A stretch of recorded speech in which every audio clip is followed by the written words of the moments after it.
প্রস্তাবনা ১, উভয় পক্ষই যেন তাদের সর্বোচ্চ মুরব্বীদের নিয়ে যার যার কার্যক্রম অর্থাৎ জোর, ইজতেমা ও অন্যান্য আমল পরিচালনা করতে পারে তা নিশ্চিত করা। তবলিগ জামাতের বর্তমান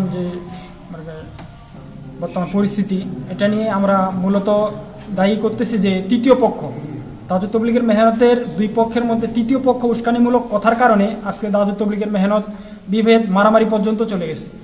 তো এটার স্থায়ী সমাধান যে দাওয়াত তবলিগের দুই পক্ষের বলেছে এক টেবিলে যদি বসা যায়, মাওলানা জুবাইর সাহেবের পন্থী এবং মাওলানা সাদ সাহেবের অনুসারী যারা আছে এদেরকে নিয়ে সমাধান করা যাইতে পারে।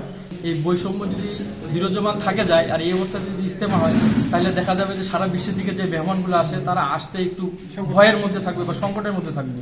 আমরা চাচ্ছি যে এই বৈষম্য বা এই সংকটটা যেন সমাধান হয়।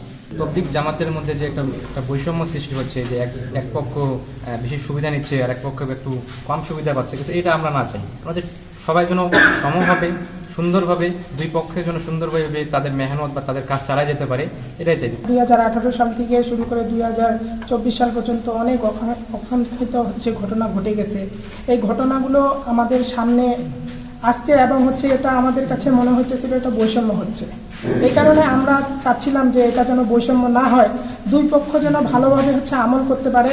আমরা এই চেষ্টার জন্য দুই পক্ষকে কিভাবে এক করা যায় এই ফিকিরে আজকে আমরা এই সংবাদ সম্মেলন করছি। সরকার যদি তাদেরকে নিয়ে বসে, তাদের কথাগুলো শুনে, তাদের মধ্যে যদি মীমাংসা করে দেয়, আমার মনে হয় যে এই যে কোন্দলটা, এটা শুধু তাদের মধ্যে একটা ভাই ভাই ঘরের মধ্যে যেভাবে একটু মনোমালিন্য সৃষ্টি হয়, এরকম ছাড়া আর মনে হয় যে কিছুই নয়।